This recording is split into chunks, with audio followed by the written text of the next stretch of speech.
Hi friends, എല്ലാവർക്കും എൻ്റെ പുതിയ വീഡിയോയിലേക്ക് സ്വാഗതം. ഇന്ന് ഞാൻ പെട്ടെന്ന് ഉണ്ടാക്കാൻ പറ്റിയ ഒരു കറിയാണ് കേട്ടോ. സിമ്പിളായിട്ടും ടേസ്റ്റി ആയിട്ടും ഉണ്ടാക്കാൻ പറ്റിയ നല്ലൊരു കറിയാണ്. അത് നമ്മുടെ കിച്ചണിലെ സാധനങ്ങളെ കൊണ്ട് തന്നെയാണ് ഉണ്ടാക്കിയിരിക്കുന്നത്.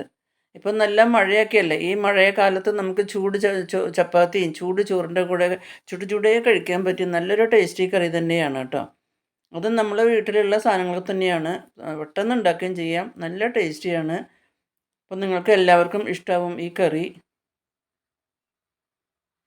അപ്പോൾ എങ്ങനെയാണ് ഈ ടേസ്റ്റി കറി ഉണ്ടാക്കിയെന്ന് നമുക്കൊന്ന് നോക്കാം കേട്ടോ. അതിന് വേണ്ടിയിട്ട് ഞാനൊരു കുക്കറിലാണ് കേട്ടോ ഉണ്ടാക്കുന്നത്. അതിൽ നിന്ന് ഒരു കുക്കറിലേക്ക് ഒരു വലിയ സവോള അതിൻ്റെ തൊലിയൊക്കെ കളഞ്ഞ് കഴുകി അങ്ങനെ സ്ലൈസായിട്ട് കട്ട് ചെയ്ത് അതൊരു കുക്കറിലേക്ക് ഇട്ട് കൊടുത്തു.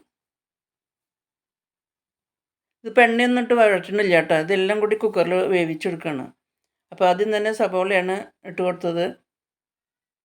അതിനുശേഷം ഒരു തക്കാളി, നല്ല പഴുത്ത തക്കാളി, അതും ഇതുപോലെ തൊലിയൊക്കെ നല്ലപോലെ കഴുകി അത് കട്ട് ചെയ്ത് അതും ചെറിയ ചെറിയ കഷ്ണങ്ങളാക്കി അതും ഇട്ട് കൊടുത്തു.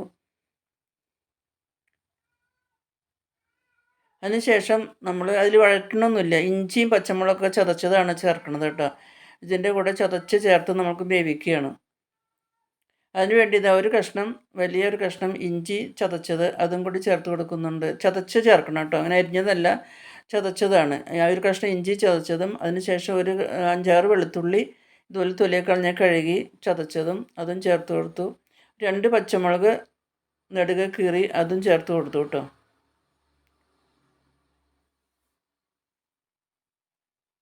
അതിനുശേഷം നമ്മൾ 2 ഉരുളക്കിഴങ്ങ് തൊലിയൊക്കെ കളഞ്ഞ് കഴുകി ചെറിയ ചെറിയ കഷ്ണങ്ങളാക്കി നുറുക്കി വെച്ചിട്ടുണ്ടായിരുന്നു. ഞാൻ ഉരുളക്കിഴങ്ങാണ് കേട്ടോ ചേർത്ത് കൊടുക്കുന്നത്. തൊലി കളഞ്ഞ് കഴുകി ചെറിയ കഷ്ണങ്ങളാക്കി വെച്ച ഉരുളക്കിഴങ്ങ് അതും ചേർത്ത് കൊടുത്തു.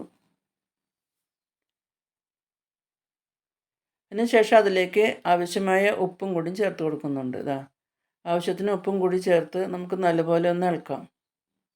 എല്ലാം നമുക്കൊന്ന് ഇളക്കി യോജിപ്പിക്കാം. വേവാൻ ആവശ്യത്തിനുള്ള വെള്ളം കൂടി ഒഴിച്ചു കൊടുത്ത് നമുക്ക് വേവിക്കാം.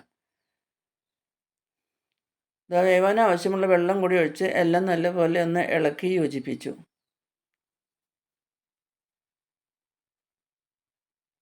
ആ ഉപ്പും മസാലയൊക്കെ ഉപ്പൊക്കെ നല്ലപോലെ പിടിക്കാൻ വേണ്ടിയിട്ട് നല്ലപോലെ ഒന്ന് ഇളക്കി, കഷ്ണത്തിന് പിടിക്കാൻ വേണ്ടിയിട്ട് നല്ലപോലെ ഒന്ന് ഇളക്കി നമുക്ക് അടപ്പിട്ട് നമുക്ക് വേവിച്ചെടുക്കാം കേട്ടോ. കുക്കറിൻ്റെ അടപ്പിട്ട് നമുക്ക് വേവിച്ചെടുക്കാം.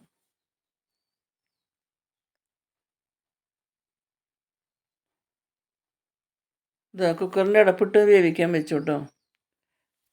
2 വിസിലാകുമ്പോൾ നമുക്കത് ഓഫ് ചെയ്യാം കേട്ടോ. 2 വിസിൽ വരുമ്പോൾ നമുക്കത് ഓഫ് ചെയ്യാം.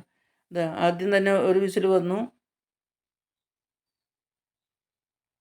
രണ്ടാമതൊരു വിസിലും കൂടി വന്നപ്പോൾ ഞാനത് ഫ്ലെയിം ഓഫ് ചെയ്തു. ഇനി കുക്കറിൻ്റെ പ്രഷറൊക്കെ പോകുമ്പോഴേക്കും നമുക്ക് ഒരു മസാല തയ്യാറാക്കാം. അതിന് വേണ്ടിയിട്ട് ഒരു പാൻ അടുപ്പത്ത് വെച്ചു. അത് ചൂടായപ്പോൾ അതിലേക്ക് 2 സ്പൂൺ വെളിച്ചെണ്ണയാണ് ഒഴിച്ചു കൊടുത്തത്. ആ വെളിച്ചെണ്ണ നല്ലപോലെ ചൂടായപ്പോൾ അതിലേക്ക് 1/2 ടീസ്പൂൺ ജീരകം കൂടി ചേർത്ത് പൊട്ടിച്ചു കേട്ടോ. ആ ജീരകം ഒന്ന് നല്ലപോലെ പൊട്ടി വന്നപ്പോൾ അതിലേക്ക് ആവശ്യത്തിന് മസാലപ്പൊടികൾ ചേർത്ത് കൊടുക്കാം. ആദ്യം തന്നെ 1/2 ടീസ്പൂൺ മഞ്ഞൾപ്പൊടി, ലോ ഫ്ലെയിമിലാണ് കേട്ടോ, വളരെ സിമ്മായിട്ടാണ് ഞാൻ വെച്ചത്. 1/2 ടീസ്പൂൺ മഞ്ഞൾപ്പൊടി, ഒരു 1-1.25 ടീസ്പൂൺ മുളക് പൊടി, എരിവുള്ള മുളക് പൊടിയാണ്. അതിനുശേഷം 1 ടീസ്പൂണ് ചിക്കൻ മസാലയാണ് കേട്ടോ ചേർത്തത്. ഇതെല്ലാം കൂടി നമുക്കതിന് പച്ചമണം മാറുന്നത് വരെ നമുക്കൊന്ന് ഇളക്കിയെടുക്കാം. വളരെ ലോ ഫ്ലെയിമിലാണ് പൊടികളുടെ പച്ചമണം മാറാനായിട്ട് നമുക്കൊന്ന് ഇളക്കി ഒന്ന് യോജിപ്പിച്ചെടുക്കാം.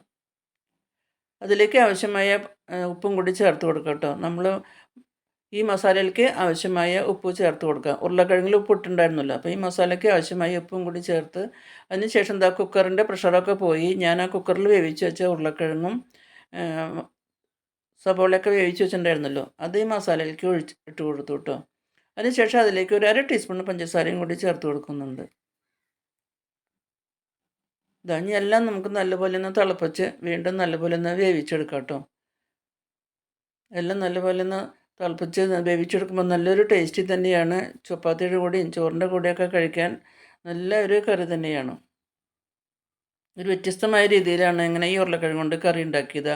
കറിയൊക്കെ നല്ലപോലെ തിളയ്ക്കാൻ തുടങ്ങി കേട്ടോ. നല്ലപോലെ തിളച്ച് തുടങ്ങിയിട്ടുണ്ട്. ഇടയ്ക്കിടയ്ക്ക് നമുക്കൊന്ന് ഇളക്കിയിട്ട് കൊടുക്കാം.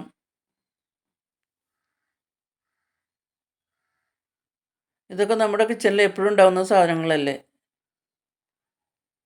ദാ വെള്ളമൊക്കെ വറ്റി കഷ്ണമൊക്കെ നല്ലപോലെ വെന്തു, എല്ലാം മസാലയൊക്കെ നല്ലപോലെ പിടിച്ച് പാകാവാൻ തുടങ്ങിയിട്ടുണ്ട് കേട്ടോ.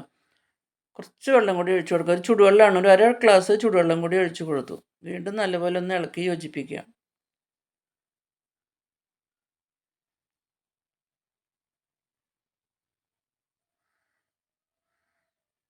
കറിയൊക്കെ തിളച്ച് നല്ലപോലെ പാകാവാൻ തുടങ്ങിയിട്ടുണ്ട്.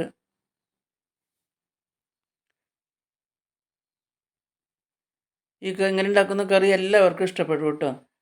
നമുക്ക് പെട്ടെന്ന് ഉണ്ടാക്കുകയും ചെയ്യാം. വീട്ടിലുള്ള സാധനങ്ങളെ കൊണ്ട് തന്നെയാണ്.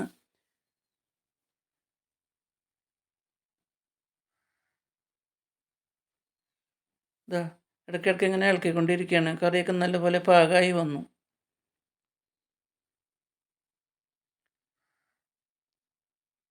അതിലേക്ക് നമ്മൾ കുറച്ച് മല്ലിയില അരിഞ്ഞു വെച്ചിട്ടുണ്ടായിരുന്നു. ആ മല്ലിയിലയും കൂടി ഇട്ട് കൊടുത്തു കേട്ടോ. അപ്പോൾ ഈ കറി എല്ലാവർക്കും ഇഷ്ടമായെന്ന് വിചാരിക്കുന്നു. ഇഷ്ടമായാൽ ലൈക്ക് ചെയ്യാനും ഷെയർ ചെയ്യാനും കമൻറ്റ്സ് ചെയ്യാനും മറക്കരുത്. ആദ്യമായിട്ട് കാണുന്നവരാണെങ്കിൽ സബ്സ്ക്രൈബ് ചെയ്ത് സപ്പോർട്ട് ചെയ്യാനും മറക്കരുത്.